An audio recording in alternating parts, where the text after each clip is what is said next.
नमस्कार फरीदाबाद, मैं योगेंद्र पाल और हम लोग पहुँचे हैं गांव झाड़ सेतली। और आपको बता दें, झाड़ सेतली वार्ड नंबर 1 से मुकेश हेतराम डागर कांग्रेस प्रत्याशी यहां पहुंचे हैं। और आप देख सकते हैं तमाम लोग यहां बैठे हैं, पूरे गांव के सरदारी बैठी है और जोरदार स्वागत किया गया मुकेश डागर का। और यहां पहुंचे हैं, पूरे गांव का समर्थन है, तमाम लोग देख रहे हैं आप यहाँ बैठे हैं। एक बड़ी मीटिंग कह सकते हैं आप, कार्यक्रम का आयोजन किया है और सभी मुकेश डागर के समर्थन में, ये देख सकते हैं। ये सीधे व्यवहार का, नेचर का, जैसा आप सभी जानते हैं, बहुत ठीक है। और मेरी तो आपसे अपील है कि भैया एक बार मौका भैया भी दो, जो कि ये इसे भी देख सके किस तरीके से काम कराएगा। तो मेरी तो हाथ जोड़ कर अपील है कि आने वाली 2 तारीख को ज्यादा से ज्यादा मतदान करके भाई मुकेश हेतराम डागर को गांव से विजयी बनाए। बाकी कॉलोनी तो जीत रहे गारंटी से, इसमें कोई दो राय नहीं है। जय हिंद, जय भारत।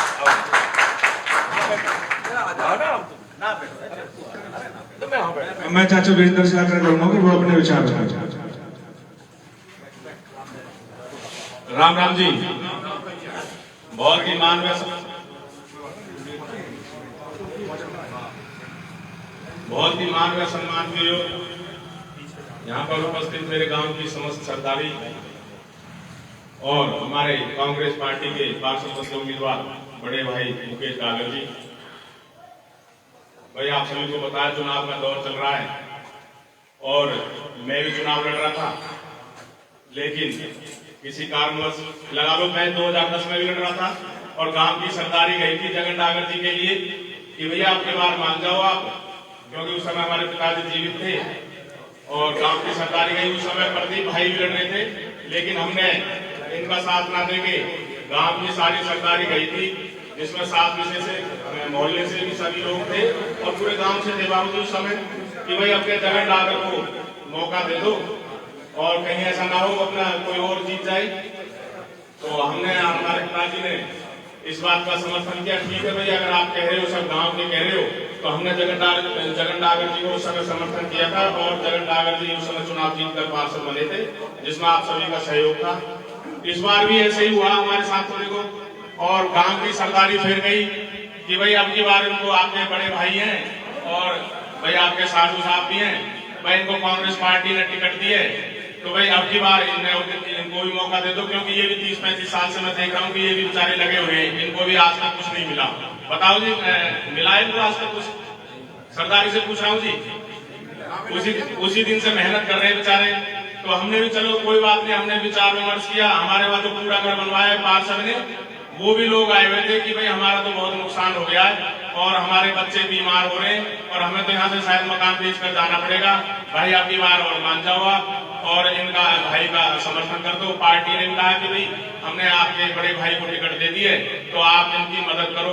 तो हमने विचार विमर्श किया, चलो कोई बात नहीं, हमने भी अपने जो भी अपने राजीव कॉलोनी से अपने शुभचिंतक थे जो हमारे साथी थे वो बुलाए और हमने भाई का चेयरमैन साथी थे, सभी थे उस समय, और हमने बड़े भाई का समर्थन किया। तो भाई मैं तो आप लोगों से हाथ जोड़ के विनती करता हूँ कि भैया बड़े भाई को जिताएं। और मैं एक और बात कहना चाहता हूँ भैया, मैं गांव बस्ती से कि भाई मैं आपका बच्चा, आपका भाई नहीं हूँ क्या? पूछना चाहता हूँ जी, बताओ आप लोगों ने गांव में कभी भी हमारे दादाजी की ड्यूटी लगाई होगी, उस समय गांव के हितों की लड़ाई लड़ी होगी मेरे दादा अमर सिंह डागर जी ने? बताओ नहीं लड़ी जी? बताओ, मैं पूछना चाहूँ जी, आवाज नहीं आ रही ना? तो बताओ हमारे जहाँ पिताजी की भी ड्यूटी लगाई होगी या हमारी भी, लेकिन जब चुनाव का समय आता है तो ये कह देते हैं ये तो गांव का नहीं है, जो भी मैं गांव का नहीं हूँ। कभी जब भी आए मन कर तो गांव का नहीं है, तो बाहर का है, बाहर का क्यों मैं? भाई मैं भी आपका भाई बच्चा हूँ, आपका ही बेटा हूँ, आपका ही गोदी भाई हूँ। तो भाई आपका कहीं मान सम्मान थोड़ा गिरा रहे, हम आपका मान सम्मान बढ़ा ही रहे। और हमेशा हमसे बताया कि भाई जहाँ भी कहीं मिलते हैं कि भाई हमारे तो गांव झाड़ से ली है, हमने तो हमेशा माना है भाई आप भी मुझे अपना भाई बेटा मानो और कहीं दिक्कत नहीं है, आपके मान सम्मान को कहीं नहीं गिराएंगे। और भाई को देखो हम भी पूरे उससे लग रहे हैं और भाई की पूरी मदद करो। भाई देखो उसको पहले बना दिया आप लोगों ने पार्षद, तो भैया आपकी बार भाई बना दो, इनको भी बना दो। नहीं बनाना चाहिए क्या जी, बताओ भैया? ये केस की छवि बहुत स्वच्छ है और ये ना मत देखो कमीशनबाजी भाई, ये न करे, मैंने तो देखा ना आज तक, ना दलाली, और ना किसी के बिजली के छापे। बताओ भाई राजीव कॉलोनी में हमारे जाके देख लो, जो आप मन लगे ना कि खिलाफ चल रहा, बिजली के छापे डलवा दे, कहीं पुलिस में कंप्लेंट करा दे, कहीं कुछ करवा दे। एक बात बताओ जी, वोटर कार्ड मैंने भी बनवाए, वो भी बनवाता है, कोई ऐसे नहीं है, सभी बनवाते हैं। मैंने भी वोटर कार्ड बनवाए और वो भी बनवाता है। बीएलओ जो हमारे जो टीचर होते हैं, मास्टर होते हैं, वो सबको जो भी समाज सेवी होते हैं, मैं भी हूँ या आप भी हो, कोई उनको दे जाते हैं वोटर कार्ड कि भाई आप इन वोटर कार्डों को जानकारों को बांट देना। बताओ जी नहीं देते। पुलिस भी आती है तो समाज सेवी के पास आती है जो जानकार होता है कि जी आप फलाने आदमी को बता दो उसका घर कहाँ है। बाबूजी ऐसे ही है ना। तो हमने भी वोटर कार्ड बनाए, तो हम भी वोटर कार्ड बांट रहे थे अपने घर। अब वो भी बांटता है, ऐसी बात नहीं है। हमने तो आज तक उसके घर पे छापा नहीं लगवाया। उसने पूरी टीम भेज गई कृष्णपाल जी से, मूलचंद शर्मा जी से मिलकर, और मेरे यहाँ पे घर पे चुनाव आयोग की टीम भेज दी थी, जिसमें हमारे यहाँ पर वोटर कार्ड उसने कि भाई ये वोटर कार्ड बना रहा है, उसको करवाओ। क्यों नहीं, अच्छी बात है, बताओ वे हम भी कर सकते हैं ऐसा। वो नहीं करता क्या वोटर कार्ड, वो भी डेली बांटता है, हम भी बांटते हैं। तो क्या उसकी ये अच्छी बात है? जो मैं पूछना चाहता हूँ सरदारी से, बाबूजी बताओ अगर वो अच्छी बात है क्या? सभी बनवाते हैं वोटर कार्ड, कौन नहीं बनवा रहा बताओ? उन्होंने मेरे घर पे भी छापा डलवाया, कोई बात नहीं। जो अपना कहते हैं डाकिया, बेचारे डाकिया सस्पेंड हो गया उसमें। भाई हमारा तो क्या बिगड़ना है, हमारे पास तो कोई भी दे के जाएगा। भाई हम तो अपने वोटर कार्ड बांटेंगे भी और वोटर कार्ड बनाएंगे भी। बेचारा डाकिया सस्पेंड हो गया, मास्टर के खिलाफ कार्रवाई होगी, तो कोई अच्छी बात थोड़ी नहीं है। हाँ अगर उससे लड़ना है, मैं हूँ, आए आमने सामने लड़ ले, जहां भी उसका मन करता है, कहीं भी बहस कर ले। अब मैं बताऊंगा उसके कच्चे चिट्ठे जो सारे बोल दूंगा कितने वो कर रहा है गलत काम। आए मेरे सामने, आए ना वो आए, तो मैं आपके चैनल के माध्यम से कह रहा हूँ, वो सब फरीदाबाद के जहां भी है, वो जहां भी उसकी मर्जी हो, जहां लड़ना चाहे, मैं उससे लड़ने के लिए तैयार हूँ। और उसके सारे काले कारनामे मैं खोलूंगा उसके। बताओ क्या क्या काम नहीं कर रहा होगा, बताओ।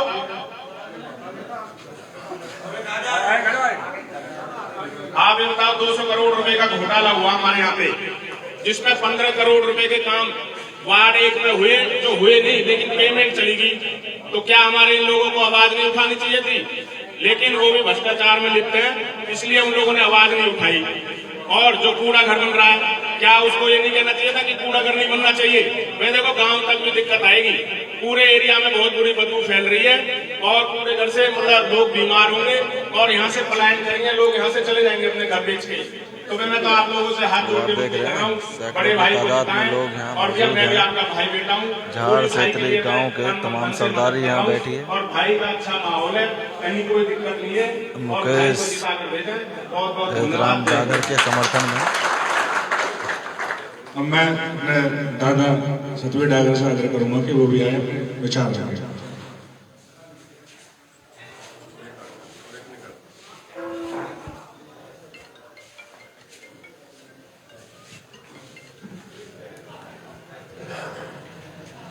सारी बस्ती को राम राम जी। जय भाई टिंकू दोनों ही अपने हैं, मुकेश यूपी और वो भी गांव के ही हैं।